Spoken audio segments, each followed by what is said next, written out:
Hello guys and welcome back to my channel. तो आज मैं आप सभी के लिए एक बहुत प्यारा ड्रामा लेकर आई हूँ एंड ट्रस्ट मी गाइस, ये बहुत ही ज़्यादा अच्छा है और रोमांटिक तो बहुत है। तो अगर आपको रोमांटिक ड्रामास पसंद है ना तो बस आप देखते रहो। बट उससे पहले जल्दी से वीडियो को लाइक कर दो, चैनल को सब्सक्राइब कर दो और अपने दोस्तों के साथ शेयर भी कर देना। And now let's start.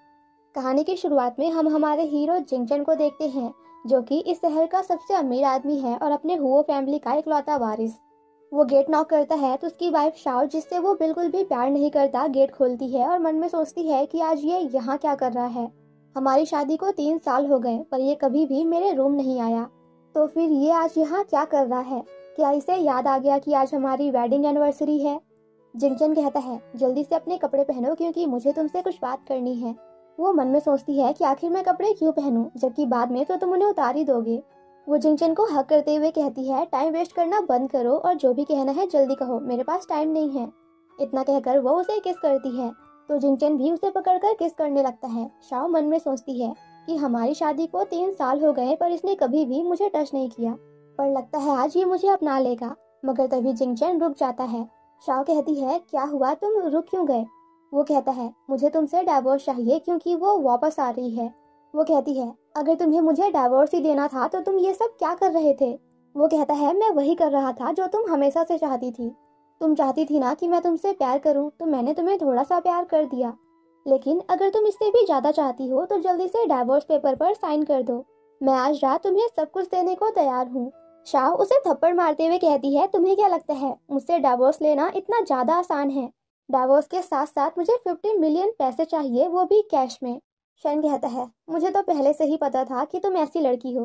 कोई बात नहीं, तुम्हें पैसे मिल जाएंगे, बस तुम इस पर साइन कर दो। इतना कहकर वो वहां से चला जाता है और शाओ वही रोती रह जाती है कि मैंने अपनी जिंदगी के 3 साल तुम्हें दे दिए और बदले में मुझे क्या मिला? सिर्फ नफरत। शन वापस जा रहा था तभी रास्ते में उसका एक्सीडेंट हो जाता है। हॉस्पिटल से शाओ को कॉल आता है कि मिस्टर सन का एक्सीडेंट हो गया है, आप जल्दी से हॉस्पिटल आ जाइए। ये सुनकर शाओ भागते हुए हॉस्पिटल जाती है, जहां डॉक्टर उसे बताते हैं कि हमने पूरा चेकअप कर लिया है, मिस्टर शन बिल्कुल ठीक है। तभी शन को होश आता है। डॉक्टर चेक करके बताते हैं कि आपके हस्बैंड बिल्कुल ठीक है। 2 दिन बाद हम इन्हें हॉस्पिटल से डिस्चार्ज कर देंगे तो आप इन्हें घर लेकर जा सकती हैं। शन शाओ का हाथ पकड़ते हुए कहता है बीबी मैं कहाँ हूँ? वो कहती है तुम हॉस्पिटल में हो क्योंकि तुम्हारा एक्सीडेंट हो गया था इसीलिए तुम, लेकिन एक मिनट, तुमने मुझे क्या बोला? शन कहता है बीबी और क्या, तुम मेरी वाइफ हो ना? शाह कहती है डॉक्टर प्लीज आप इसे दोबारा चेक करिए क्योंकि मुझे लग रहा है इसके दिमाग में कुछ प्रॉब्लम हो गई है, क्योंकि कल रात तक तो ये मुझसे डाइवोर्स चाहता था और अभी मुझे वाइफ कह रहा है। शन कहता है क्या डाइवोर्स? इस बारे में सोचना भी मत, तुम मेरी बीवी हो और मैं तुम्हें डाइवोर्स कभी नहीं दूंगा। शाह कहती है कि चुप रहो और ये बताओ तुम्हारा नाम क्या है, क्या तुम्हें कुछ याद भी है? शैन याद करने की कोशिश करता है मगर उसे कुछ भी याद नहीं आता। वो कहता है मैं कौन हूँ और कहाँ हूँ? शाह उसका मुंह पकड़ते हुए कहती है मेरी बात ध्यान से सुनो, तुम हुओ जिंग शेन हो, हुओ फैमिली का, सॉरी हुओ कंपनी का प्रेसिडेंट। तुम्हारे मॉम एंड डैड की डेथ हो चुकी है और अभी तुम्हारे पास सिर्फ मैं और तुम्हारी ग्रैंडमा है। क्या आप तुम्हें कुछ याद आ रहा है? वो कहता है नहीं बीबी, मुझे सिर्फ एक चीज याद है और वो हो तुम। वो डॉक्टर से पूछती है कि आखिर ये बंदा ऐसी बहकी बहकी बातें क्यों कर रहा है। डॉक्टर कहते हैं कि इनके सर में चोट लगी है तो हो सकता है इन्हें अमनेशिया, इनकी कुछ मेमोरीज गायब हो गई हों। थोड़ी देर बाद ग्रैंडमा शन से मिलने आती हैं। शाओ उन्हें भी बता देती है कि मिस्टर शन की याददाश्त खो चुकी है। ग्रैंडमा कहती हैं अगर ये बात बाहर लोगों को पता चली कि शन की याददाश्त जा चुकी है तो हमारी कंपनी को बहुत नुकसान होगा। शाओ तुम यही रहकर मेरे पोते का ध्यान रखो, मैं कंपनी जाती हूँ ताकि मैं वहाँ सब कुछ संभाल सकूँ। ग्रैंडमा उन दोनों का हाथ पकड़ा देती हैं। शन तो बहुत खुश हो जाता है और कहता है ग्रैंडमा आप टेंशन मत लो, जब तक मेरी बीवी मेरे साथ है मैं ठीक हो जाऊंगा। ग्रैंडमा के जाते ही शाओ अपना हाथ छुड़ाते हुए कहती है किसने कहा कि मैं तुम्हारी केयर करूंगी, कुछ नहीं करूंगी मैं। कल मैंने डाइवोर्स पेपर पर साइन कर दिए थे तो हमारा बहुत जल्द डाइवोर्स हो जाएगा, तो तुम बात बात पर मुझे वाइफ बोलना बंद करो क्योंकि अब मैं तुम्हारी बीवी नहीं हूँ। शन नाटक करते हुए कहता है आह मेरा सर बहुत दर्द हो रहा है। शाह भागकर आती है कि क्या हुआ, तुम्हें कहाँ दर्द हो रहा है? तुम यही रुको, मैं डॉक्टर को बुलाकर लाती हूँ, और भागते हुए वहाँ से चली जाती है। शन कहता है हाय मेरी बीवी, अभी तो कह रही थी केयर नहीं करेगी और अब देखो कैसे भागते हुए गई है। शाह जब वापस आती है तो वो देखती है कि शन कंपनी के काम में बिजी हो गया है। असिस्टेंट उसे कंपनी के बारे में सब कुछ समझा रहा था। वो उसे डांटते हुए कहती है कि तुम्हारी तबीयत खराब है और तुम अभी भी काम कर रहे हो, कंपनी कहीं भाग नहीं जाएगी तो तुम पहले रेस्ट करो। वो सेक्रेटरी को भी डांटते हुए कहती है कि तुम्हें समझ नहीं आता कि तुम्हारे बॉस की तबीयत खराब है, उन्हें रेस्ट की जरूरत है, तुम आ गए फाइल लेके। शन इशारों में सेक्रेटरी को जाने कहता है तो सेक्रेटरी माफी मांगते हुए वहाँ से चला जाता है। शन कहता है, हनी तुम डॉक्टर के पास गई थी ना, तो डॉक्टर ने क्या कहा? वो कहती है, डॉक्टर ने कुछ भी नहीं कहा, उन्होंने कहा कि तुम बिल्कुल ठीक हो और 1-2 दिन में घर जा सकते हो। लेकिन एक मिनट, तुम्हारी तो मेमोरी लॉस हुई है ना, तो फिर तुम कंपनी का काम कैसे कर रहे थे? क्या कंपनी का तुम्हें सब कुछ याद है? शन कहता है, अरे बिल्कुल नहीं, वो तो मुझे सेक्रेटरी ने बताया और मैं सीख गया, कंपनी का काम इतना मुश्किल थोड़ी है। दूसरी तरफ हम शन की स्टेप मॉम और स्टेप ब्रदर को देखते हैं और यहाँ हमें पता चलता है कि शन का एक्सीडेंट इन्हीं ने कराया था। स्टेप मॉम अपने बेटे मिंग से कहती हैं कि तुम हॉस्पिटल जाकर पता करो कि शन जिंदा है या बच गया। अब नेक्स्ट सीन में मिंग हॉस्पिटल शन से मिलने जाता है। शन सोचती है कि इसने तो कभी भी अपने बड़े भाई का भला नहीं सोचा, तो फिर आज ये यहाँ क्या कर रहा है? पक्का ये यहाँ शन को नुकसान पहुँचाने आया होगा। अच्छा हुआ शन अभी डॉक्टर के पास चेकअप के लिए गया है। वो मिंग से कहती है कि शन अभी यहाँ नहीं है, अगर तुम फिर भी उससे मिलना चाहते हो तो कल आना। मिंग वहीं बैठकर कहता है कि कोई बात नहीं, मेरे पास टाइम ही टाइम है, मैं वेट कर सकता हूँ। वो शाओ को देखकर सोचता है कि मैंने इस बात पर पहले कभी ध्यान नहीं दिया, पर मेरी भाभी जी तो काफी खूबसूरत हैं। वो जाकर शाओ को पीछे से हक करके उसके साथ बदतमीजी करने लगता है और कहता है कि तुम मेरे भाई के साथ पिछले 3 सालों से हो, लेकिन आज मैं तुम्हें दिखाऊंगा कि असली मर्द किसे कहते हैं। और हाँ, टेंशन मत लो, इस बारे में किसी को पता नहीं चलेगा, यहाँ तक कि मेरे भाई को भी नहीं। तभी पीछे से शन आकर उसे शाओ से दूर करता है और कहता है, तुम्हारी हिम्मत भी कैसे हुई मेरी बीवी को टच करने की?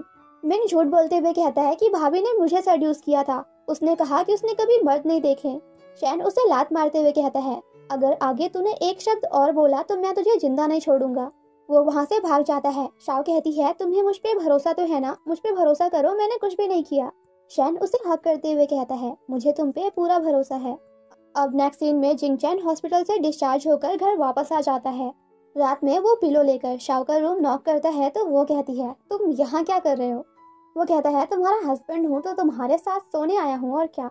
वो कहती है, देखो मैं तुम्हें एक बार और याद दिला दूं कि मैं तुम्हारी वाइफ नहीं हूँ, हमारा जल्दी डाइवोर्स होने वाला है।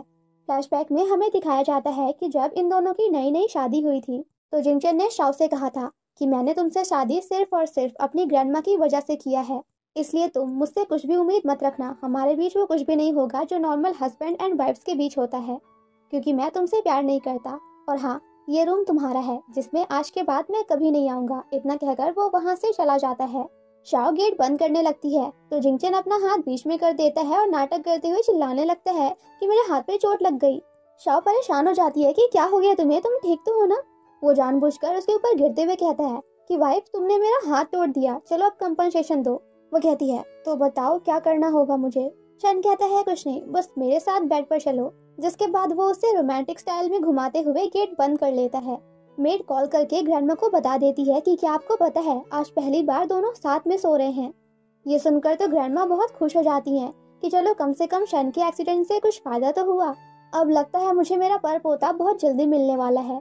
शाओ सोते हुए शन को देख रही थी और याद करती है कि कैसे शन ने उसका गला दबाते हुए कहा था कि तुम्हें क्या लगा था अगर तुम ग्रैंडमा से कहोगी तो मैं तुम्हारे साथ एक रूम में सोने लगूंगा और तुम्हें प्यार करने लगूंगा। ऐसा कभी नहीं होगा क्योंकि मैं तुम जैसी घटिया लड़की को कभी टच भी नहीं करूंगा। वो ये सब सोच ही रही थी तभी जिंगचैन उसके ऊपर आते हुए कहता है, माना कि मैं हैंडसम हूँ पर इसका मतलब ये थोड़ी कि आप हमें ऐसे घूरती रहे।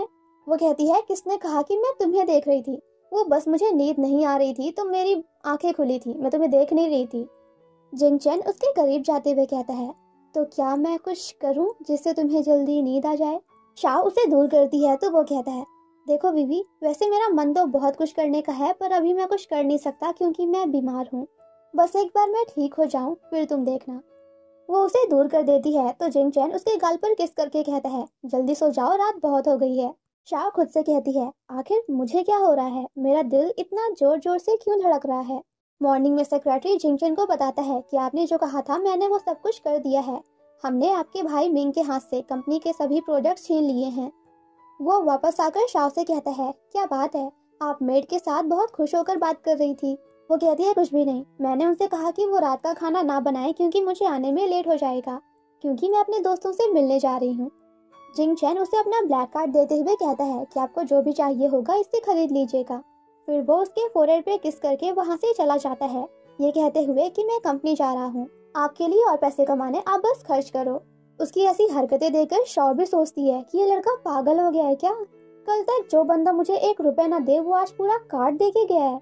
अब रात में हम उसे उसकी बेस्ट फ्रेंड के साथ देखते हैं। फ्रेंड कहती है, जल्दी बता तुझसे डाइवोर्स कब ले रही है। उसने कभी भी तेरी केयर नहीं की, तुझसे प्यार नहीं किया, तुम दोनों की शादी नहीं हुई। उसने सबके सामने कभी तेरे को उसकी वाइफ नहीं माना। तू बीमार होकर जब हॉस्पिटल में एडमिट थी तब भी वो कभी भी तुझे देखने नहीं आया। और अब अचानक से क्योंकि उसकी आदत चली गई है तो वो तुझसे प्यार मोहब्बत की बातें कर रहा है। देख, तू अगर मेरी मान तो चुपचाप उसे डाइवोर्स ले ले। शाह कहती है, हाँ हाँ बब्बा मैं ले लूंगी, एक बार उसे ठीक तो होने दे। वो दोनों बातें कर ही रही होती हैं कि तभी मिंग की नजर शाह पे जाती है जो कि वहीं बैठकर ड्रिंक कर रहा था। वो शाह को देखते हुए मन में सोचता है कि जिंगचन, तुमने मुझसे मेरा काम छीना तो अब मैं तुमसे तुम्हारी वाइफ छीन लूंगा। दोनों जब वॉशरूम जा रही थी तभी मिंग शाह को पकड़कर अंदर खींच लेता है। उसकी फ्रेंड उन्हें रोकने की कोशिश करती है मगर मिंग के दोस्त उसे पकड़कर साइड में गिरा देते हैं। तभी शाओ के फोन में जिंगचन का कॉल आता है तो उसकी फ्रेंड फोन उठाकर सब कुछ बता देती है। इधर मिंग शाओ के साथ बदतमीजी कर ही रहा था। तभी थोड़ी देर बाद पीछे से जिंगचन वहां पहुंच जाता है और शाओ को उठाते हुए कहता है, तुम ठीक तो हो ना। सेक्रेटरी कहता है, मिस्टर जिंगचन और मिस शाओ आप दोनों यहाँ से जाओ, मिंग को तो मैं देख लूंगा। पर जाने से पहले शाओ मिंग को जबरदस्ती वाइन पिलाती है क्योंकि थोड़ी देर पहले मिंग ने भी उसके साथ बिल्कुल ऐसा ही किया था। जिंगचन सेक्रेटरी से कहता है कि मिंग के पास कंपनी के जितने भी शेयर्स हैं उसे छीन लो और इसे कंपनी से क्या हमारी पूरी फैमिली से बाहर कर दो। मिंग माफी मांगने लगता है कि प्लीज भाई मुझे माफ कर दो, आप मेरे साथ ऐसा नहीं कर सकते। मैं भी हुआ फैमिली का बेटा हूँ, आप मुझे ऐसे फैमिली से बेदखल नहीं कर सकते। थोड़ी देर बाद जिंगचन को डैड का कॉल आता है। वो कहते हैं, आखिर तू अपने भाई के साथ ऐसा कैसे कर सकता है। जिंगचन कहता है, मगर आप कौन। वो कहते हैं, गधे मैं तेरा बाप बोल रहा हूँ, जल्दी से घर आ। यहाँ हमें पता चलता है कि जिंगचन के डैड अपने बेटे से नहीं बल्कि अपनी दूसरी वाइफ और उसके बेटे से ज्यादा प्यार करते हैं। स्टेप मॉम जानबूझकर डैड को जिंगचन और उसकी वाइफ के खिलाफ भिड़का रही थी। वो दोनों जैसे ही घर आते हैं तो डैड उन दोनों को स्टेप मॉम से माफी मांगने के लिए बोलते हैं। शाओ कहती है, आखिर हम माफी क्यों मांगे, क्योंकि गलती हमारी नहीं बल्कि इनके बेटे की थी। स्टेप मॉम कहती हैं, आखिर तुम बड़ों से ऐसी बात कैसे कर सकती हो, क्या तुम भूल गई कि मैं तुम्हारी सास हूँ। वो कहती है, आप मेरी सासू मॉम नहीं हो, आप तो सिर्फ डैड की मिस्ट्रेस हो जिन्होंने डैड के साथ मिलकर मेरी सासू मॉम को तब चीट किया था जब वो प्रेग्नेंट थी। ये सुनकर वो उसे मारने चाहते हैं मगर शैन उनका हाथ पकड़ लेता है कि अगर आपने मेरी वाइफ पर हाथ उठाया तो मैं भूल जाऊंगा कि आप मेरे डैड हैं। स्टेप मॉम अपने बेटे के बारे में पूछती हैं तो पीछे से सेक्रेटरी उसे लेकर अंदर आता है। स्टेप मॉम डैड से कहती हैं, देखा तुमने, इन दोनों ने मिलकर मेरे बेटे का क्या हाल किया है, अब तुम्हें इसका बदला लेना होगा। डैड कहते हैं, आज मैं इन दोनों को छोड़ूंगा नहीं। मगर तभी पीछे से ग्रैंडमा कहती हैं कि आखिर किसके अंदर इतनी हिम्मत आ गई जो मेरे पोते और बहू पर हाथ उठाए। मिंग कहता है, ग्रैंडमा इसने मुझे सेड्यूस किया था तो मैं भी थोड़ा सा बहक गया। ग्रैंडमा शाओ से पूछती हैं, क्या ये सच कह रहा है। शाओ कहती है, मिंग क्या तुमने कभी शीशे के सामने जाकर अपनी शक्ल देखी है। तुम्हें सेड्यूस करने से अच्छा मैं जहर न खा लूं। फिर वो अपने बैग से एक पेन ड्राइव निकालते हुए कहती है कि इसके अंदर सबूत है कि आखिर बार में क्या हुआ था। ये देखकर मिंग डर जाता है कि अगर ग्रैंडमा ने उस रूम की वीडियो देख ली तो उन्हें पता चल जाएगा कि मैंने मिंग को सेड्यूस किया था, ना कि उसने मुझे। इसलिए वो ग्रैंडमा से माफी मांगने लगता है कि प्लीज मुझे माफ कर दो, मैंने बहुत ज्यादा शराब पी ली थी तो हो सकता है गलती मुझसे ही हो गई हो।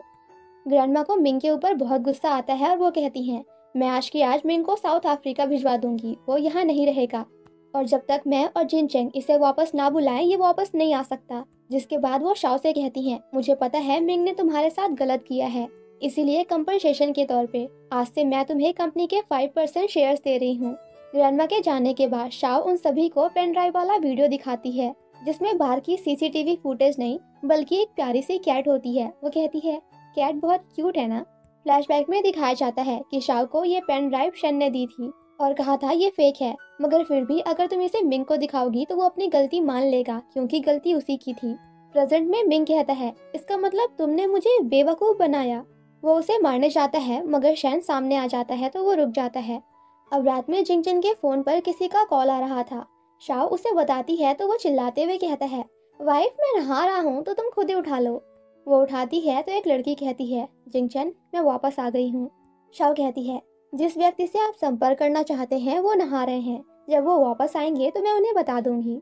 और गुस्से में फोन काट देती है। मॉर्निंग में शाओ अपनी बेस्ट फ्रेंड से जॉब के बारे में बात कर रही थी कि उसने कितनी कोशिश की फिर भी उसे कहीं भी जॉब नहीं मिल रही। उसकी फ्रेंड कहती है, तुझे तो साइबर सिक्योरिटी कंपटीशन में फर्स्ट प्राइज मिला था फिर भी तुझे कोई जॉब नहीं मिल रही। घर आकर वो जॉब के बारे में ही सर्च कर रही थी। तभी पीछे से जिंगचन आकर कहता है, बीवी क्या तुम्हें जॉब करनी है? वो कहती है, हाँ मैं कब से ढूंढ रही हूँ पर मिल ही नहीं रही। जिंगचन कहता है, मेरे पास भी तो इतनी बड़ी कंपनी है तो तुम वहाँ जॉब कर लो। शाओ थोड़ा सोचने के बाद मान जाती है और कहती है, क्या सच में मैं तुम्हारी कंपनी में जॉब कर सकती हूँ? वो कहता है, बिल्कुल कर सकती हो, पर उससे पहले तुम्हें मेरी सेवा करनी होगी। और फिर क्या था, मॉर्निंग होते ही शाओ जिंगचन की खातिरदारी में लग जाती है। वो कहती है, गुड मॉर्निंग मिस्टर हाओ, वॉशरूम में मैंने आपके लिए पानी गर्म कर दिए हैं, कपड़े भी निकाल दिए हैं, तो आप जल्दी से जाकर फ्रेश हो जाओ। वो उसे अपने पास खींचते हुए कहता है, बस इतना ही करोगी? वो कहती है, तो अब क्या, जब तुम वॉशरूम करने जाओ तो मैं तुम्हारी पैंट भी उतारने आऊँ? जिंगचन कहता है, ये भी कर सकती हो, मुझे कोई प्रॉब्लम नहीं है। मगर शाओ वहाँ से चली जाती है और जिंगचन स्माइल करता रहता है। वो जब नहाकर बाहर आता है तो शाओ कहती है, मिस्टर हाओ ब्रेकफास्ट रेडी है। जिंगचन खाना टेस्ट करता है और चुप हो जाता है। तो शाओ कहती है, क्या हुआ, अच्छा नहीं बना क्या? वो कहता है, बहुत अच्छा बना है, पर मुझे ऐसा क्यों लग रहा है कि मैं तुम्हारे हाथ का बना हुआ खाना पहली बार खा रहा हूँ। शाओ मन में सोचती है, वो इसलिए क्योंकि मुझसे शादी करने के बाद तो तुमने घर आना ही बंद कर दिया था, मेरी तरफ देखते तक नहीं थे मेरे हाथ का खाना क्या खाते। ऑफिस जाने से पहले शाओ उसे उसका बैग देती है कि मिस्टर हाओ ये रहा आपका बैग। जाने से पहले जिंग चैन उसे फोरहेड पे किस करता है तो वो कहती है, ये क्या कर रहे हो तुम? चैन कहता है, अब सुबह सुबह तुमने मेरे लिए इतनी मेहनत की है तो एक रिवॉर्ड तो बनता है ना, तो बस मैंने तुम्हें छोटा सा गिफ्ट दे दिया। वो कहती है, अच्छा तुम्हें मेरा काम पसंद आया, तो क्या मैं जॉब कर सकती हूँ? चैन कहता है, अभी नहीं, अभी और सेवा करो। इतना कहकर वो वहां से चला जाता है। शाओ उसके ऊपर गुस्सा करने लगती है, मगर जैसे ही वो पीछे मुड़कर देखता है तो शाओ कहती है, गुड बाय मिस्टर हाओ, अच्छे से जाना और अपना ध्यान रखना। अब ऑफिस जाते हुए भी शैन अपना बैग देखकर बड़ी बड़ी स्माइल कर रहा था। वो वापस आता है तो शाओ से जूते देते हुए कहती है, मिस्टर हाओ जूते चेंज कर लीजिए। खाना खाते हुए भी वो शाओ को बहुत परेशान करता है कि मुझे खाने में ये नहीं चाहिए, ये निकालो, ऐसा चाहिए, वैसा चाहिए। बेचारी शाओ तो उसकी फरमाइशें सुन सुनकर थक जाती है, मगर फिर भी उसे करना पड़ता है।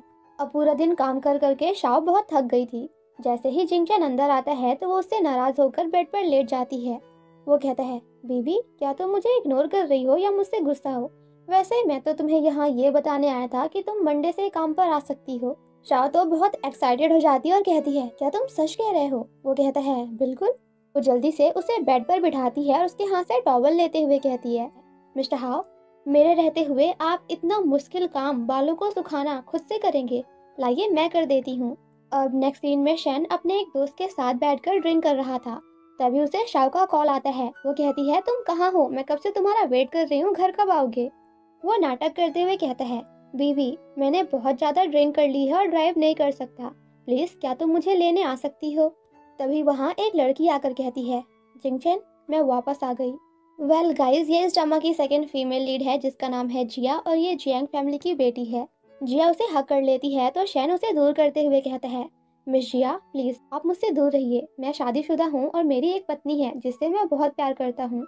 दूर से शाओ छुपकर सब कुछ देख रही थी। जिया फिर से उसे हक करते हुए कहती है, अगर तुम मुझसे गुस्सा हो तो मुझे सजा दो, मगर ऐसी बातें मत करो। शैन उसे गुस्से में दूर करते हुए कहता है, मैंने कहा मुझे टच मत करो, क्या तुम्हें समझ नहीं आ रहा? तभी वो सामने शाओ को देखकर कहता है, वाइफ तुम कब आई? वो उसका हाथ पकड़ते हुए कहती है, तुम्हें लेने आई हूँ, तुम्ही ने तो कहा था, भूल गए? जिया कहती है, ये कौन है? शन कहता है, यही तो है मेरी वाइफ, और प्लीज आप मुझसे थोड़ा दूर रहना। वो वहां से जाने लगता है तो जिया कहती है, क्या तुम अपना प्रॉमिस भूल गए? जिंगचैन याद करने की कोशिश करता है मगर उसका सर दर्द करने लगता है। वो जिया का गला पकड़ते हुए कहता है, आखिर तुम कौन हो? शाओ कहती है, जिंगचैन क्या तुम पागल हो गए हो, छोड़ो उसे। वो जिया से कहता है, मुझे नहीं पता शादी से पहले हम दोनों के बीच क्या था, मगर अब मेरी शादी हो चुकी है और मैं सिर्फ अपनी बीवी से प्यार करता हूँ। मैं इसके साथ बहुत खुश हूँ और मैं नहीं चाहता कोई भी हमारे बीच आए, इसीलिए आप भी सब कुछ भूल कर आगे बढ़ जाइए। जिया कहती है, आखिर तुम इससे शादी और प्यार कैसे कर सकते हो, ये लड़की तुम्हारे लायक नहीं है, ये अनाथ है और मैं यंग फैमिली की इकलौती बेटी हूँ। इसने अपनी पढ़ाई भी अच्छे से पूरी नहीं की और मैं अब्रॉड से पढ़कर आई हूँ। क्या तुम्हें अभी भी लगता है कि ये तुम्हारे लायक है?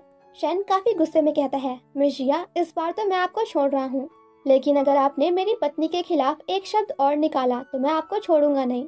जिसके बाद वो शाओ को लेकर वहाँ से चला जाता है। नेक्स्ट सीन में हम उन्हें घर में देखते हैं जहाँ शाओ ने बहुत ज्यादा ड्रिंक कर ली थी। वो शिन को अपनी तरफ खींचते हुए कहती है, वाओ तुम कितने ज्यादा हैंडसम हो, तुम्हारे लिप्स भी कितने सॉफ्ट लग रहे हैं। उसे किस करने के चक्कर में तो वो उसे काट ही लेती है। जिंगचन भी उसे नेक पे किस करने चाहता है, मगर तभी शाओ को वॉमिटिंग होने लगती है और बेचारे का मूड खराब हो जाता है। वो कहता है, चलो इस बार मैं तुम्हें छोड़ रहा हूँ, पर अगली बार नहीं छोड़ूंगा। मॉर्निंग में जब शाओ की नींद खुलती है तो वो अपने कपड़ों को देखते हुए कहती है, एक मिनट, कल रात क्या किया तुमने मेरे साथ? शन कहता है, क्यों, क्या आप भूल गई कि कल रात हमारे बीच क्या हुआ था? अगर आप कहें तो हम आपको याद दिला दें। वैसे मुझे भी ज्यादा कुछ याद नहीं, क्योंकि कुछ हुआ ही नहीं। वो कहती है, तो फिर मेरे कपड़े किसने चेंज किए, तुमने? शन कहता है, बिल्कुल, बीवी हो मेरी, इतना तो कर ही सकता हूँ। मगर शाओ तो ये सुनते ही अपना मुंह ब्लैंकेट के अंदर घुसा लेती है। Next morning Shao company join करती है और आज मिस जिया का भी कंपनी में पहला दिन होता है। असिस्टेंट उन दोनों को सभी कंपनी मेंबर से इंट्रोड्यूस कराता है, मगर अभी यहाँ किसी भी एम्प्लॉय को ये पता नहीं होता कि शाओ ही मिस्टर हुओ जिंगचैन की वाइफ है। यहाँ सभी जिया की तारीफ करने लगते हैं क्योंकि वो फॉरेन से बहुत ही अच्छे कॉलेज से पढ़कर आई थी। लंच टाइम जिया जानबूझकर दो एम्प्लॉयज को शाओ के खिलाफ भिड़ा देती है, जिस वजह से वो दोनों एम्प्लॉयज मिलकर शाओ को बहुत ही ज्यादा परेशान करने लगती हैं। कभी उसे खाने को मंगवाती हैं तो कभी पीने को, और अपना सारा काम भी उसी से करवाती हैं। शाओ कुछ भी नहीं बोलती और चुपचाप उनका सारा काम करती जाती है। अब वर्किंग टाइम खत्म हो जाता है, सभी एम्प्लॉयज घर चले जाते हैं, मगर शाओ नहीं, क्योंकि उन दोनों लड़कियों ने शाओ को बहुत सा काम करने के लिए दिया था। शैन उसे कॉल करके कहता है कि वाइफ कहाँ हो तुम, मैं कब से पार्किंग में तुम्हारा वेट कर रहा हूँ। वो कहती है, तुम अकेले घर चले जाओ, मुझे ओवर टाइम करना है। शैन अपने असिस्टेंट को कॉल करके कहता है कि पता लगाओ, आखिर मेरी बीवी को ऐसा कौन सा काम दिया गया है जो उसे पहले दिन ही ओवर टाइम करना पड़ रहा है। असिस्टेंट उसे बता देता है कि कुछ लड़कियों ने जानबूझकर मिस शाओ को बहुत सारा काम करने को दिया है। शाओ अपना काम खत्म करके जा ही रही थी, तभी वहाँ शन आ जाता है। वो कहती है, तुम अभी तक घर नहीं गए? वो बोलता है, नहीं, आपका इंतजार कर रहा था, साथ में चलना है ना। वैसे मैंने सुना है कुछ लोग कंपनी में तुम्हें आते ही परेशान कर रहे हैं, तो क्या मैं कुछ करूं? मगर शाओ उसे मना कर देती है कि नहीं, रहने दो। अगले दिन वो दोनों लड़कियां शाओ को स्टोर रूम में बुलाकर उसे वहीं लॉक कर देती हैं, क्योंकि उन्हें ऐसा करने के लिए मिस जिया ने कहा था। जिंग चैन जब वहां से जा रहा था तो उसे शाओ की चेयर खाली दिखती है। वो समझ जाता है कि कुछ तो गड़बड़ है और हर जगह शाओ को ढूंढने लगता है, जहाँ फाइनली उसे स्टोर रूम में शाओ मिल जाती है, मगर गेट का रूम लॉक होता है। वाह गाइस, क्या बोल दिया मैंने, रूम का गेट लॉक होता है, गेट का रूम नहीं। अब क्योंकि गेट लॉक था तो शैन गेट तोड़कर शाओ को बाहर निकालकर उसे हक करता है और पूछता है, तुम ठीक तो हो ना, और तुम्हारे साथ ये सब किसने किया? शाओ कहती है, मुझे पता है ये सब किसने किया है। दादी ने उस दिन मुझे कंपनी के 5% शेयर्स दिए थे, अब मैं भी इस कंपनी की शेयर होल्डर हूँ, तो क्या मैं कुछ कर सकती हूँ? शन कहता है, ये भी कोई पूछने की बात है, जो मर्जी वो करिए। अब शाओ कैबिन में जाकर उस लड़की को एक थप्पड़ मारती है और उन दोनों को कंपनी से फायर कर देती है। अब दोनों लड़कियां बहुत परेशान हो जाती हैं और जिया के पास मदद मांगने के लिए जाती हैं, मगर जिया तो उनकी मदद करने से साफ साफ मना कर देती है कि उसे बुली तुम दोनों ने किया था, मैंने नहीं। वो लड़की कहती है, मगर ये सब तो हमने आपके कहने पर किया था। वो कहती है, क्या तुम्हारे पास कोई सबूत है कि ये सब करने के लिए मैंने तुम्हें कहा था? नहीं ना, तो अपना मुंह बंद रखो। दोनों जब घर वापस आते हैं तो वहाँ ग्रैंडमा को देखते हैं। शन कहता है, ग्रैंडमा आप यहाँ क्या कर रही हैं? ग्रैंडमा कहती हैं, आखिर तो कैसा हस्बैंड है, तेरे ही कंपनी में तेरी वाइफ को लोग बुली कर रहे थे और तुझे पता भी नहीं चला। शाओ ग्रैंडमा के पास जाकर कहती है, दादी उसे मत डांटो, क्योंकि उसी ने तो आज मुझे बचाया है। दादी कहती है, देखो तो, मैंने अपने पोते को थोड़ा सा डांट क्या दिया, बहू को बुरा लग गया। वो शर्माते हुए कहती है, नहीं दादी, ऐसी बात नहीं है। अब सभी साथ में खाना खा रहे थे, जहाँ ग्रैंडमा उन दोनों को जानबूझकर एक सूप पिलाती हैं और मेड की तरफ देखकर स्माइल करती हैं। फ्लैशबैक में हमें दिखाया जाता है कि मेड ग्रैंडमा से कहती है कि मुझे नहीं लगता जिंगचन और शाओ के बीच कुछ होता भी है, क्योंकि उनके रूम की बेड शीट्स हमेशा साफ होती है। ग्रैंडमा सोचती है, अगर ऐसे ही चलता रहा तो मैं तो अपने परपोते का चेहरा कभी नहीं देख पाऊंगी, अब मुझे ही कुछ करना होगा। अब रात में शाओ को बहुत गर्मी लग रही थी और उसे नींद नहीं आ रही थी। शन कहता है, बीवी क्या हो गया तुम्हें, तुम सो क्यों नहीं रही हो? वो कहती है, मुझे लग रहा है मुझे बुखार है, मेरी बॉडी बहुत गर्म हो रही है। शैन उसका फोrehead टच करता है तो वो कहती है, तुम्हारे हाथ भी कितने ज्यादा गर्म है, क्या तुम्हें भी बुखार है? अब यहाँ शैन को सब कुछ समझ में आ जाता है, क्योंकि जाने से पहले ग्रैंडमा ने उससे कहा था, जो सूप मैंने तुम दोनों को दिया था उसे फेंकना मत, पूरा पी जाना।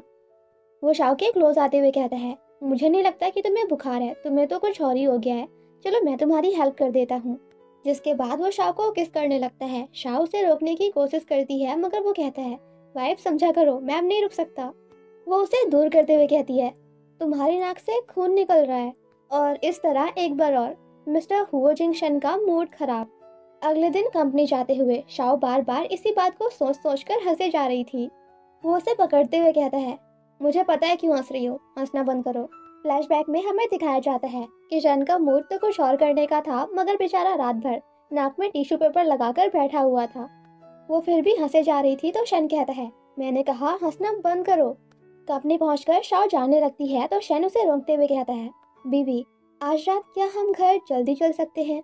वो कहती है, नहीं आज नहीं। वो कहता है, तो फिर कल।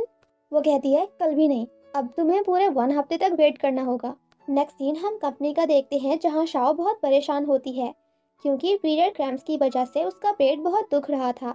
तभी वहाँ एक लड़की आकर कहती है कि मिस्टर हुओ ने कहा है कि आप उनके लिए 1 कप कॉफी बनाकर लाओ। शाओ जब कॉफी लेकर जाती है तो वहाँ जिया भी थी। जिया कहती है, आखिर कैसी सेक्रेटरी हो तुम, क्या तुम्हें पता भी नहीं कि मिस्टर हुओ को ऐसी शुगर और मिल्क वाली नहीं बल्कि ब्लैक कॉफी पसंद है। मगर शाह उससे कफ लेते हुए कहता है, तुम्हें किसने कहा कि मुझे सिर्फ ब्लैक कॉफी पसंद है। हो सकता है मुझे पहले पसंद हो, लेकिन अब तो मुझे कॉफी शक्कर वाली पसंद है, वो भी दूध के साथ। अब तुम बाहर जाओ, मुझे अपनी बीवी से कुछ बात करनी है। ये सुनकर जिया गुस्से में वहां से चली जाती है। अब शैन शाह को एक बॉटल देते हुए कहता है, वाइफ मुझे पता है तुम दर्द में हो, इसे पियो, तुम्हें थोड़ा आराम मिलेगा। फ्लैशबैक में हमें दिखाया जाता है कि शैन अपने असिस्टेंट से पूछता है कि अगर वाइफ पीरियड्स में हो तो हमें क्या करना चाहिए। असिस्टेंट कहता है, पीरियड्स, ये क्या होता है। शैन मन में सोचता है, मैं भी किस गधे से पूछ रहा हूँ, ये तो खुद ही सिंगल है, इसे क्या ही पता होगा। जिसके बाद उसने नेट में सर्च करके शाओ के लिए ये काढ़ा बनाया था। अपने पति का इतना प्यार देकर शाओ से हग कर लेती है और कहती है, तुम बहुत अच्छे हो। और मन में सोचती है, अगर अगले हफ्ते तक हमने अपना डाइवोर्स पेपर सबमिट नहीं किया तो हमारा डाइवोर्स नहीं होगा, और अगर तुम मेरे साथ इतने ही अच्छे रहे तो मैं डाइवोर्स चाहती भी नहीं। अगले दिन कंपनी में सभी भाग रहे थे। शाओ एक लड़की से पूछती है, आखिर हो क्या रहा है, लोग ऐसे भाग क्यों रहे हैं। वो लड़की बताती है कि किसी ने हमारे कंपनी की इम्पोर्टेंट इन्फॉर्मेशन दूसरी कंपनी में लीक कर दी है, बस उसी की चेकिंग हो रही है, इसीलिए सभी भागकर मिस्टर हुओ के पास जा रहे हैं। नेक्स्ट सीन में हम सभी को कॉन्फ्रेंस रूम में देखते हैं जहाँ जिया शाओ के ऊपर इल्जाम लगा रही थी कि तुम ही ने दूसरी कंपनी को हमारी कंपनी के इम्पोर्टेंट इन्फॉर्मेशन दी है, क्योंकि जो भी इन्फॉर्मेशन लीक हुए हैं वो सब तुम्हारी कंप्यूटर से हुए हैं। तभी वहाँ शन आ जाता है। जिया मन में सोचती है कि मुझे तो लगा था शन बिजनेस ट्रिप पर गया है, तो फिर ये यहाँ कैसे। जिया कहती है, शन, मैंने और मैनेजर जाओ ने सब कुछ देख लिया है, वो जिया ही थी जिसके कंप्यूटर से कंपनी की इन्फॉर्मेशन लीक हुई हैं। मगर शैन उसकी बातों को इग्नोर करते हुए शाओ से पूछता है, क्या तुम कुछ कहना चाहती हो। वो कहती है, मैंने कंपनी की इन्फॉर्मेशन नहीं लीक की क्योंकि कल तो मैं कंपनी में ही नहीं थी। शैन तो अपनी वाइफ पर भरोसा कर लेता है और करेगा भी क्यों नहीं, क्योंकि उसके प्यार में पागल जो है। मगर जिया तो अभी भी उसी पर इल्जाम लगा रही थी कि वो तुम ही हो जिसने कंपनी की इन्फॉर्मेशन लीक की हैं। शाओ कहती है, मिस जिया, मैंने कुछ भी नहीं किया, ये बात मैं प्रूव करके रहूंगी, जिसके बाद आपको सभी के सामने मुझसे माफी मांगनी होगी। वो शन से कहती है, मेरी टेबल के ऊपर एक कैमरा लगा था, उसे देखकर सच्चाई सबके सामने आ जाएगी।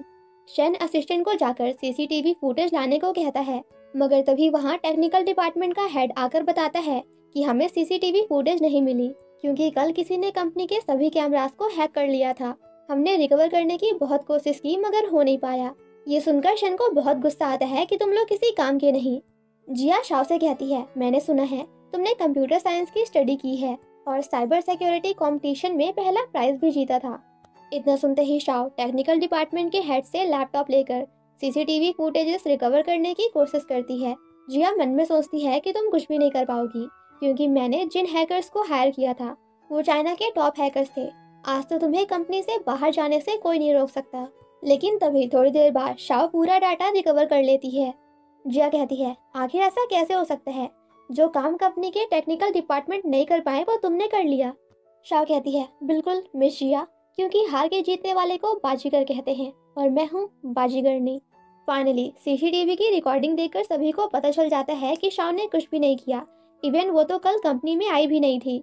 जिया अभी भी शाओ पर इल्जाम लगाए जा रही थी तो शाओ कहती है, अगर मुझे कंपनी की इन्फॉर्मेशन लीक करनी ही होती तो मैं अपने नहीं बल्कि किसी और के कंप्यूटर से लीक करती। इतना तो दिमाग लगाइए मिस जिया, क्योंकि इतना तो मुझे भी पता है कि अगर मैं खुद के कंप्यूटर से लीक करूंगी तो पकड़ी जाऊंगी। और वैसे भी ये काम किसी हैकर का है, किसी ने मेरे कंप्यूटर को हैक करके कंपनी की इंफॉर्मेशन लीक की हैं। शन कहता है, क्या तुम उस हैकर के बारे में पता लगा सकती हो? शाओ कहती है, नहीं, क्योंकि वो हैकर्स अपने काम में माहिर थे, उन्होंने कोई सबूत नहीं छोड़ा। जिया गुस्से में वहां से जाने लगती है तो शाओ कहती है, आप कुछ भूल रही हैं, मुझसे माफी मांगना। शन भी कहता है, देख क्या रही हो, माफी मांगो मेरी वाइफ से। वो कहती है, आई एम सॉरी, और गुस्से में वहां से चली जाती है।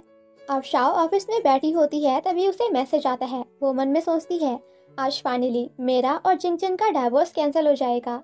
जिसके बाद वो शन को मैसेज करके कहती है, घर जल्दी आ जाना क्योंकि मेरे पास तुम्हारे लिए एक सरप्राइज है। शन घर आता है तो सामने का नज़ारा देखकर बिल्कुल शॉक्ड हो जाता है, क्योंकि शाओ बहुत अच्छे से रेडी थी और वो बहुत ही प्रीटी लग रही थी, और उसने टेबल को भी बहुत अच्छे से डेकोरेट करके रखा था। वो पूछता है, बीवी आज कुछ स्पेशल है क्या? शाओ कहती है, गेस करो, और उसे ले जाकर टेबल पर बिठा देती है। जिसके बाद दोनों साथ में ड्रिंक करते हैं। शाओ उसके सामने डाइवोर्स पेपर रखते हुए कहती है, तुम जानना चाहते थे ना कि आखिर आज क्या स्पेशल है? शैन को लगता है कि वो अभी भी उससे डाइवोर्स चाहती है। वो जल्दी से उन पेपर्स को फाड़ कर फेंक देता है और काफी गुस्से में शाओ से कहता है, इस बारे में सोचना भी मत, मैं तुम्हें डाइवोर्स कभी नहीं दूंगा। वो जल्दी से उसे किस कर लेती है और कहती है, पति देव जी, मैंने कब कहा कि मुझे डाइवोर्स चाहिए? शन कहता है, क्या बोला तुमने? वो कहती है, हस्बैंड, पति। शन कहता है, मैंने सुना नहीं, फिर से कहो। अब वो बार बार शन से हस्बैंड बुलवाता है और दोनों साथ में बहुत खुश होते हैं। नेक्स्ट सीन में हम उन्हें बेडरूम में देखते हैं, जहाँ फाइनली शादी के 3 साल बाद दोनों साथ में पहली बार रोमांटिक नाइट स्पेंड करते हैं। अब कुछ दिनों बाद दोनों ग्रैंडमा से मिलने जाते हैं, क्योंकि आज ग्रैंडमा का बर्थडे था और उन्होंने एक बहुत बड़ी पार्टी ऑर्गेनाइज की थी। शैन उन्हें गिफ्ट देता है तो ग्रैंडमा कहती हैं, मुझे ये नहीं बल्कि एक बहुत क्यूट सा पोता चाहिए। शैन कहता है, डोंट वरी दादी, हमने काम शुरू कर दिया है, आपको ये वाला गिफ्ट भी जल्दी मिल जाएगा। शाओ ड्रिंक लेने जाती है, तभी जिया आकर कहती है, मुझे पता चल गया है, शैन अपनी याददाश्त भूल चुका है, इसीलिए वो तुम्हें अपनी वाइफ मानता है, तो ज्यादा खुश मत हो, क्योंकि जिस दिन उसकी याददाश्त वापस आ गई तो वो तुम्हें छोड़कर मेरे पास आ जाएगा। तभी वो शाओ के नेक पे लव बाइट का निशान देखती है और कहती है, अब तुम मुझसे ये मत कहना कि ये शैन ने किया है, वो ऐसा नहीं कर सकता क्योंकि वो तुमसे प्यार नहीं करता बल्कि मुझसे करता है। वो शाओ को एक थप्पड़ मारते हुए कहती है, अगर तुम अपने सारे कपड़े भी निकाल दो तब भी वो तुम जैसी लड़की की तरफ कभी देखेगा भी नहीं। ये सुनकर शाओ भी उसे चाटा मारते हुए कहती है कि हद में रहो। जिया उसे मारने जाती है, मगर तभी शन आकर उसका हाथ पकड़ लेता है, इससे पहले कि वो और कुछ करता। शाओ कहती है, अब जाने भी दो, आज ग्रैंडमा की बर्थडे पार्टी है तो मैं नहीं चाहती यहाँ कोई तमाशा हो। जिया शन से बात करने की कोशिश करती है, पर शन गुस्से में कहता है, मैंने कहा चली जाओ यहाँ से, तो वो वहाँ से चली जाती है। शाओ कहती है, सारी गलती तुम्हारी है, अगर तुम नेक पे ये निशान नहीं छोड़ते तो ये सब कुछ भी नहीं होता। वो कहता है, हाँ हाँ मेरी गलती है, अब चलो पार्टी स्टार्ट होने वाली है।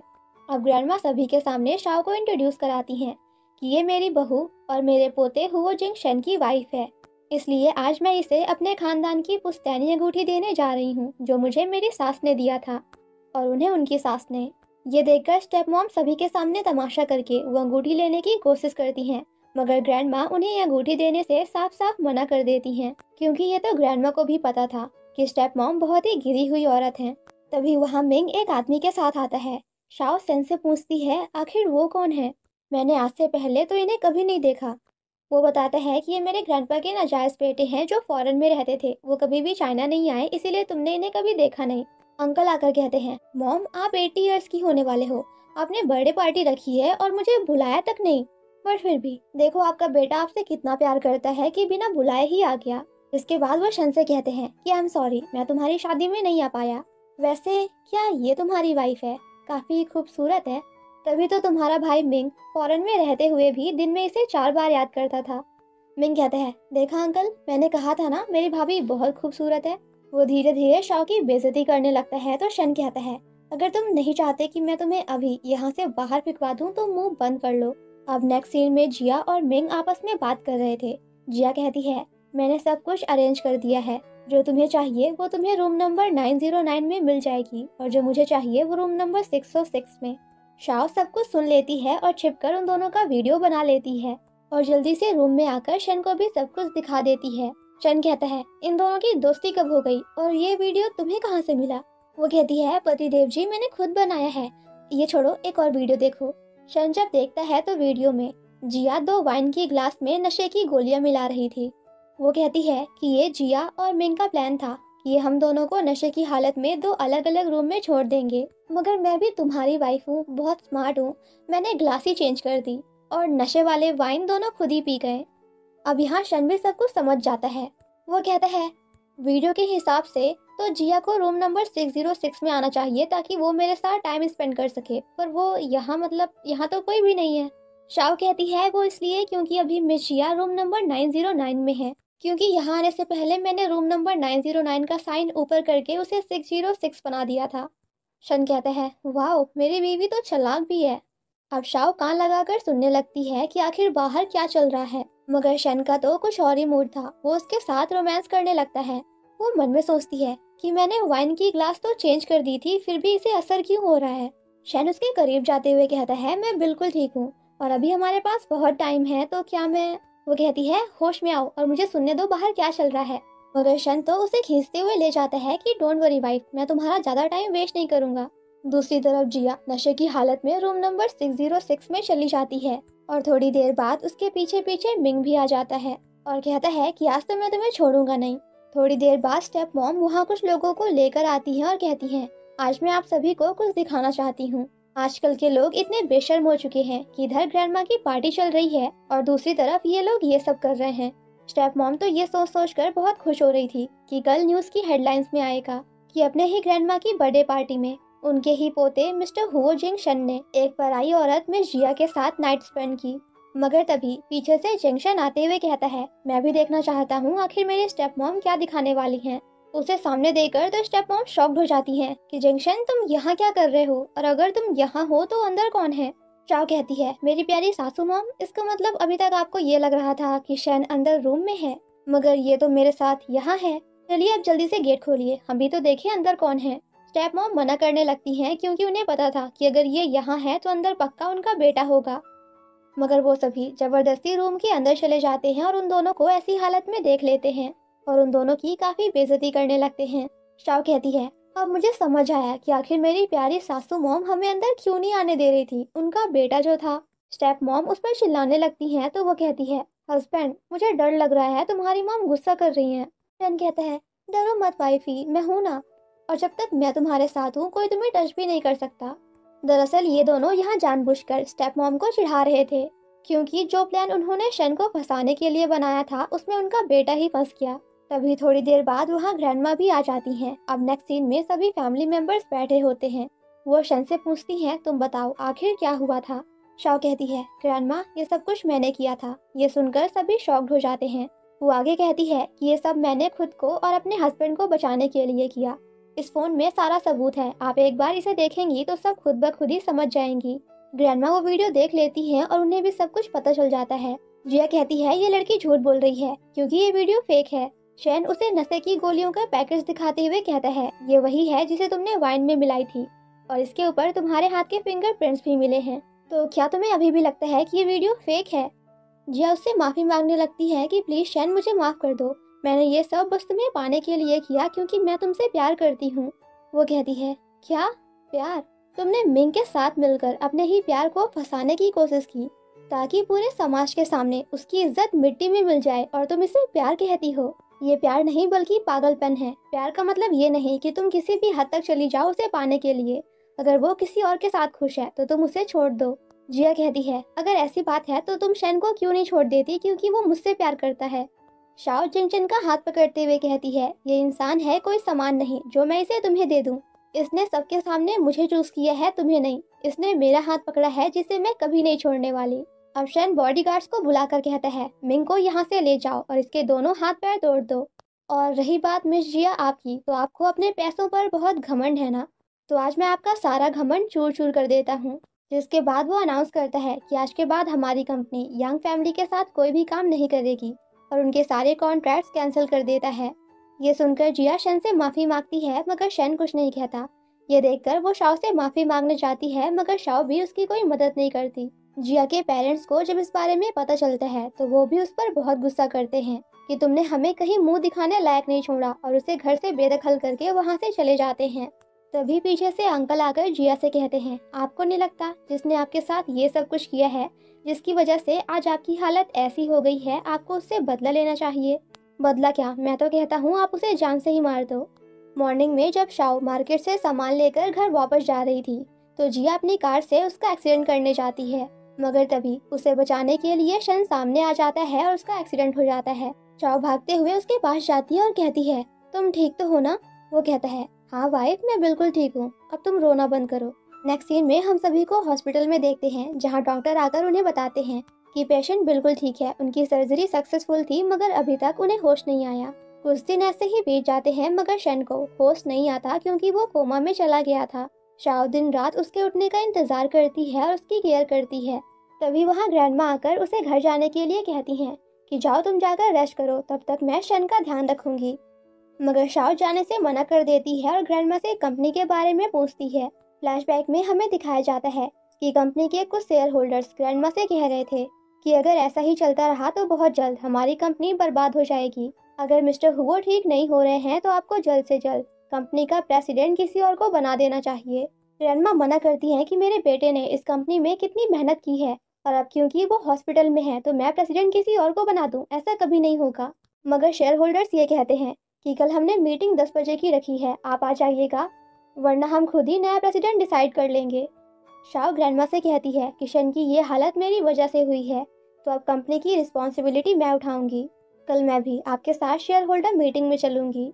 अगले दिन हम सभी को शेयर होल्डर मीटिंग में देखते हैं, जहां शाओ कंपनी में सभी को खुद से इंट्रोड्यूस कराते हुए कहती है कि अब मेरे पास भी इस कंपनी के 5% शेयर्स हैं, इसलिए मैं भी इस मीटिंग में आ सकती हूँ। लेकिन आज मैं यहाँ अपने हस्बैंड मिस्टर हुओ जिंग शन की प्लेस पर आई हूँ। लेकिन अंकल, आप यहाँ क्या कर रहे हैं? अंकल कहते हैं, मैं भी कंपनी का शेयर होल्डर हूँ, क्योंकि मेरे पास कंपनी के 10% शेयर्स हैं। अब सभी शेयर होल्डर्स आपस में बात करके डिसाइड करते हैं कि वो लोग कंपनी का प्रेसिडेंट अंकल को बनाएंगे। अंकल तो बहुत खुश हो जाते हैं कि अब तुम सब लोग इतना कह ही रहे हो तो चलो मैं बन जाता हूँ। मगर ग्रैंडमा कहती हैं कि मैं आप सभी के इस डिसीजन के खिलाफ हूँ, क्योंकि मैं चाहती हूँ कि मेरी कंपनी की प्रेसिडेंट मेरी बहू बने। शेयर होल्डर्स इस बात के लिए अग्री नहीं करते तो ग्रैंडमा कहती हैं, अभी भी कंपनी के सबसे ज्यादा शेयर्स मेरे पास हैं, तो होगा वही जो मैं कहूँगी। शेयर होल्डर्स कहने लगते हैं कि अगर कंपनी की प्रेसिडेंट ये लड़की बनी तो हम अपने शेयर्स बेच देंगे। दरअसल ये सब अंकल का ही प्लान था। मगर तभी पीछे से शन आकर कहता है, स्वागत नहीं करोगे हमारा? और जो लोग भी अपने शेयर्स बेचना चाहते हैं तो आराम से बेच दो, क्योंकि उन्हें मैं खरीदूंगा। अंकल उसे देखकर शॉक्ड हो जाते हैं और कहते हैं, तुम अभी तक जिंदा हो? शन कहता है, क्यों, मुझे मर जाना चाहिए था। फ्लैशबैक में हमें दिखाया जाता है स्टेप मॉम हॉस्पिटल शन को मारने गई थी, मगर तब तक शन को होश आ चुका था और वो बच जाता है और अपनी स्टेप मॉम को पुलिस के हवाले कर देता है। प्रेजेंट में अंकल कहते हैं, अरे अरे भतीजे, तू ये कैसी बातें कर रहा है? मैं तो तुझे जिंदा देखकर बहुत खुश हूँ, अच्छा हुआ तू ठीक हो गया। सभी के जाने के बाद शाओ सन से पूछती है, तुम ठीक तो हो ना? और मुझे ऐसे क्यों देख रहे हो? क्या मेरे चेहरे में कुछ लगा है? वो कहता है, बीवी, मुझे सब कुछ याद आ गया, मेरी याददाश्त वापस आ गई है।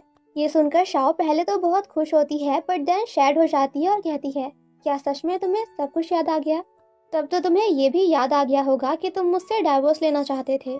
शन कहता है, हाँ बिल्कुल, मुझे सब याद आ गया।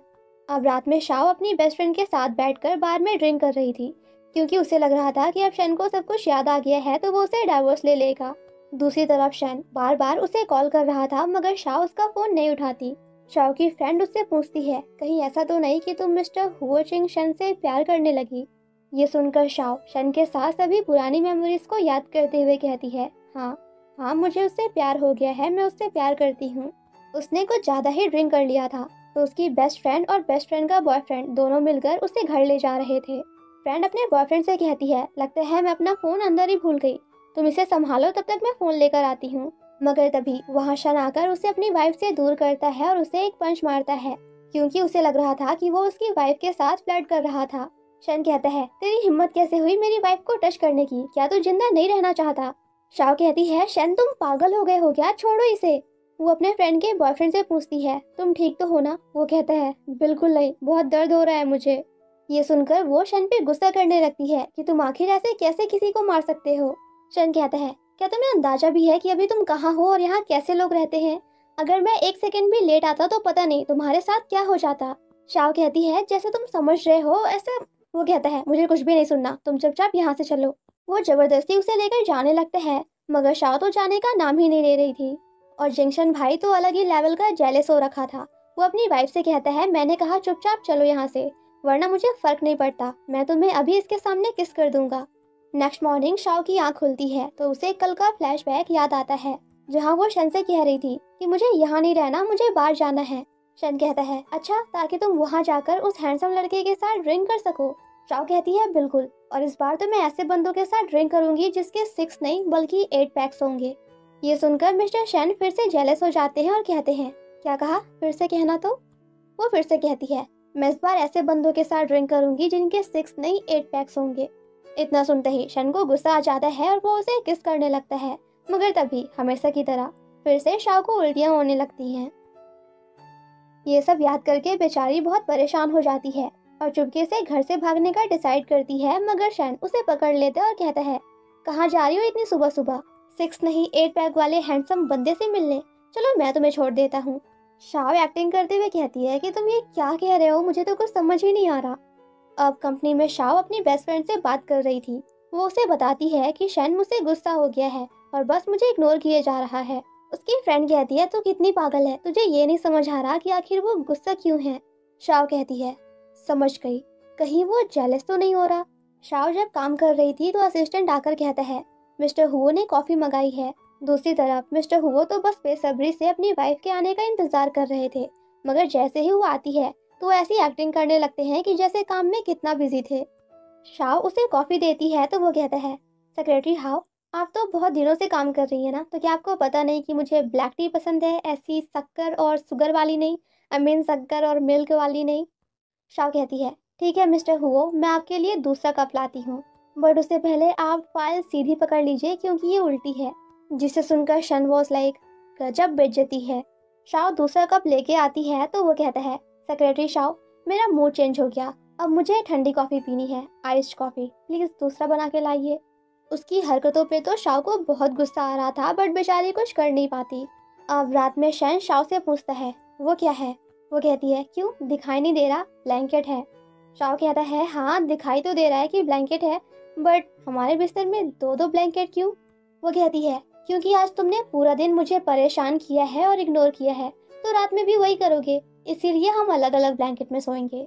उसकी हरकतों पे शन स्माइल करता है। मॉर्निंग में शाव शन को इधर उधर ढूंढती है, मगर शन उसे कहीं भी दिखाई नहीं देता। वो बैठकर टीवी देख रही थी, तभी उसकी बेस्ट फ्रेंड उसे एक फोटो भेजती है जिसमें जंक्शन जिया के साथ था। और फिर क्या था, ये देखने के बाद तो इस बार जंक्शन की जगह शाव जेलस हो जाती है कि आखिर ये उससे मिलने क्यों गया है। वो जल्दी से जंक्शन को कॉल करती है, मगर दूसरी तरफ से कॉल जिया उठाती है और कहती है जंक्शन अभी कपड़े चेंज कर रहा है, जब वो वापस आएगा तो मैं तुम्हारी बात करा दूंगी। जिसके बाद वो जंक्शन के पास जाकर कहती है ये लो तुम्हारा फोन जो तुम भूल गए थे। वो अपना फोन देखते हुए कहता है 1 दिन हो गए और मेरी वाइफ ने ना तो मुझे कॉल किया और ना ही मैसेज। इसका मतलब जिया ने फोन वापस करने से पहले सब कुछ डिलीट कर दिया था। वो वहाँ से जाने लगता है, मगर देन जिया से कहता है तुम यहाँ क्या कर रही हो, इस बार तो मैं तुम्हें छोड़ रहा हूँ, आइंदा से तुम अगर मेरे या फिर मेरे वाइफ के सामने भी आई तो मैं तुम्हें छोड़ूंगा नहीं। वो वहां से चला जाता है, मगर जिया उदास वहीं खड़ी रह जाती है। दूसरी तरफ हम शाव को बार में देखते हैं, जहां वो जेलस होकर बहुत से लड़कों के साथ ड्रिंक कर रही थी। जिंगचन का दोस्त जो कि उस बार का ओनर था ये सब देख लेता है और उनकी फोटो लेकर जिंगचन को भेज देता है। वो जैसे ही इस फोटो को देखता है तो असिस्टेंट को गाड़ी मोड़ने के लिए कहता है। थोड़ी देर बाद वो बार पहुंच जाता है, उसे देखते ही सारे बंदे वहां से भाग जाते हैं। शाव उसके पास जाकर कहती है क्या तुम भी मेल मॉडल हो, पर तुम तो कुछ ज्यादा ही हैंडसम हो। शन गुस्से में कहता है ध्यान से देखो मैं कौन हूँ। वो कहती है शक्ल से तो तुम मुझे मेरे पति देव की तरह लग रहे हो, पर मुझे पता है तुम मेरे हस्बैंड हो नहीं, क्योंकि वो तो बिजनेस ट्रिप के बहाने जिया के साथ बिजी है। इतना कहकर वो रोने लगती है और उसे गाली देने लगती है कि तुम बहुत ही कमीने इंसान हो, आखिर तुम मेरे साथ ऐसा कैसे कर सकते हो, मुझे तुमसे डाइवोर्स चाहिए। शन कहता है अच्छा मैं तुम्हें डाइवोर्स दे दूं ताकि तुम इन लड़कों के साथ डेली मजे कर पाओ। वो कहती है बिल्कुल, वो तुमसे बहुत अच्छे हैं, कम से कम वो मुझे धोखा तो नहीं देंगे। ये सुनकर शैन उसे किस करता है। नेक्स्ट सीन में हम उन्हें उनके रूम में देखते हैं जहाँ दोनों रोमांस कर रहे थे, मगर तभी शाह उसे रोक देती है और धक्का देते हुए कहती है मुझे टच मत करो, दूर रहो मुझसे, क्योंकि तुम बहुत ही घटिया इंसान हो। अब यहाँ क्यों आए हो? जाओ ना उसी लड़की के साथ जिसके साथ तुम बिजी थे। शन को तो कुछ समझ ही नहीं आ रहा था कि आखिर ये कह क्या रही है। वो कहता है, कौन लड़की, मैं कहाँ जाऊँ, तुम क्या कह रही हो, मुझे कुछ समझ नहीं आ रहा। वो कहती है, अब ज्यादा भोले मत बनो, समझे? मैंने तुम्हारी और जिया की फोटो देखी है अपनी आंखों से। मैं भरोसा नहीं ना, तो ये देखो। शैन सब कुछ समझ जाता है और उसके पास जाकर कहता है, तो मेरी बीवी बाहर इसलिए गई थी क्योंकि वो जेलस थी। शाओ कहती है, मैं जेलस क्यों होंगी, मुझे पता है तुम उससे प्यार करते हो और अब तो तुम्हारी मेमोरी भी वापस आ गई है तो तुम उसके पास जा सकते हो। वो उसका हाथ पकड़ते हुए कहता है, मुझे नहीं पता कि मैं उसे प्यार करता था या नहीं, मगर अब मैं तुमसे प्यार करता हूँ। मेरी याददाश्त जाने के बाद मैंने जितना भी टाइम तुम्हारे साथ स्पेंड किया वो मेरे लिए बहुत स्पेशल टाइम था। तुमने मुझे प्यार करना सिखाया। तुमने मुझे ये महसूस कराया कि आखिर किसी को प्यार करना क्या होता है। और रही बात जिया की, तो मैंने उससे कभी प्यार नहीं किया, मैं तो बस उसके लिए ग्रेटफुल था। क्योंकि बचपन में जब मैं उदास था और कोई भी मुझसे बात नहीं करता था, सभी मुझे परेशान करते थे, तब एक वही थी जिसने आकर मुझसे बात की थी और मुझे कैंडी दी थी। फ्लैशबैक में हमें दिखाया जाता है कि हमारा छोटा शैन सैड होकर एक पार्क में बैठा हुआ था। तभी वहाँ एक लड़की आती है और कहती है, ब्रदर रोना बंद करो, ये लो चॉकलेट खाओ, क्योंकि मेरी मॉम कहती है इसे खाने के बाद आपको अच्छा फील होगा। तभी उस लड़की के पेरेंट्स उसे बुला लेते हैं तो वो वहाँ से चली जाती है। साव सोचती है, आखिर ये स्टोरी मुझे जानी पहचानी क्यों लग रही है। वो कहती है, क्या तुम जिस पार्क की बात कर रहे हो वो चैंगन पार्क था? वो कहता है, हाँ, मगर तुम्हें कैसे पता? शाव कहती है, वो इसलिए क्योंकि बचपन में मुझे भी एक रोता हुआ लड़का मिला था जिसे मैंने कैंडी दी थी। शन पूछता है, क्या तुम्हें याद है तुम कब गई थी? वो कहती है, बिल्कुल, मुझे बहुत अच्छे से याद है। जब डबल नाइन्थ फेस्टिवल चल रहा था मैं तब गई थी क्योंकि उस दिन मेरे ग्रैंडपा का बर्थडे था। इतना सुनते ही शन उसे हक करते हुए कहता है, इसका मतलब वो लड़की जिया नहीं बल्कि तुम थी। अगले दिन जब शाव कंपनी जा रही थी तभी कुछ लोग आकर उसे किडनैप कर लेते हैं। नेक्स्ट सीन में हमें पता चलता है कि शाव का किडनैप किसी और ने नहीं बल्कि जिया ने कराया है। वो उसे थप्पड़ मारते हुए कहती है, अगर तुम नहीं होती तो आज जिंगशन मेरा होता। मेरी फैमिली बैंकरप्ट नहीं होती और पुलिस से बचने के लिए मैं इधर उधर भाग नहीं रही होती। लेकिन कोई बात नहीं, मैं सब कुछ सही कर दूंगी, क्योंकि अगर तुम मर गई तो जिंगशन फिर से मेरा हो जाएगा, मुझसे शादी कर लेगा। जिसके बाद वो उन दोनों आदमियों को बुलाकर कहती है, ये तुम्हारी हुई, तुम दोनों जो चाहो इसके साथ कर सकते हो। और खुद सामने खड़े होकर रिकॉर्डिंग करने लगती है। मगर तभी थोड़ी देर बाद वहाँ शैन आकर उन दोनों गुंडों को मार गिराता है। जिया शाव के गले में चाकू रखती है तो जिंगशन कहता है, मिस जिया, मैंने आपको कितनी बार समझाया है कि मेरी वाइफ से दूर रहो, वरना। जिया कहती है, वरना क्या? तुम मुझे मार डालोगे? क्या तुम भूल गए जब बचपन में तुम्हारे पेरेंट्स की मौत हो गई थी, तुम सैड होकर पार्क में बैठे थे, तब मैंने तुम्हें आकर कंसोल किया था और कैंडी दी थी और तुमने मुझे प्रॉमिस किया था कि तुम हमेशा मुझे प्रोटेक्ट करोगे, तो क्या तुम सब कुछ भूल गए? शाव कहती है, जिया बस भी करो, कितना झूठ बोलोगी? हमें पता चल गया है कि वो लड़की तुम नहीं बल्कि मैं थी। तुमने अब तक इस बात का फायदा उठाकर शन को कंट्रोल में रखा, मगर अब नहीं। जिया उसे थप्पड़ मारते हुए कहती है, चुप हो जाओ, और शन के पास जाकर कहती है, ये तुमसे झूठ कह रही है, वो लड़की मैं ही थी। मगर शन उसे धक्का दे देता है और असिस्टेंट जाकर उसे पकड़ लेता है। जिया कहती है, बस मुझे इतना बता दो कि अगर तुम्हारी याददाश्त कभी गई नहीं होती तो क्या तुम इस लड़की को डाइवोर्स देकर मुझसे शादी करते या नहीं? शन कहता है, कभी नहीं, मैं अपनी वाइफ को कभी डाइवोर्स नहीं देता और तुम जैसी घटिया लड़की से शादी तो कभी नहीं करता। तभी पीछे से अंकल आकर कहते हैं, वाओ, मुझे तो लगा था कि मेरा नेफ्यू खड़ूस है, बट अपनी बीवी के लिए तू तो बहुत रोमांटिक है। जिसके बाद वो बंदूक निकालते हैं और शन को चाकू पकड़ने के लिए कहते हैं। शन जैसे ही चाकू उठा लेता है तो वो कहते हैं, अब तुम्हारे पास दो चॉइसेस हैं। ऑप्शन नंबर 1, या तो तुम चाकू से खुद को मार लो, या फिर ऑप्शन नंबर 2, मैं अपनी बंदूक से तुम्हारी वाइफ को मार दूं। शाह उसे कुछ भी करने से मना करती है, मगर अंकल कहते हैं, मेरे पास ज्यादा टाइम नहीं है, तुम जल्दी करो वरना मैं कर दूंगा। शन अपने आप को मारने चाहता है, बट देन वो अंकल के हाथ को ही काट देता है, जिस वजह से उनके हाथ से बंदूक छूट जाती है और शन अपनी वाइफ को लेकर वहां से चला जाता है। अब नेक्स्ट सीन में दोनों अपना डाइवोर्स एग्रीमेंट लेकर बाहर निकलते हैं, जहाँ सभी उनका वेट कर रहे थे। ग्रैंडमा कहती हैं, तो तुम दोनों ने सच में डाइवोर्स ले लिया? वो उन्हें सर्टिफिकेट दिखाते हुए कहती है, अरे बिल्कुल नहीं ग्रैंडमा, ये तो फेक है, नकली है। आफ्टर दैट शन सभी के सामने शाह को प्रपोज करते हुए कहता है, मुझे पता है इन 3 सालों में मैंने तुम्हारे साथ बहुत गलत किया है। मैं पागल था और शायद अंधा भी, जो अपनी इतनी खूबसूरत और प्यार करने वाली बीवी को देख नहीं पाया।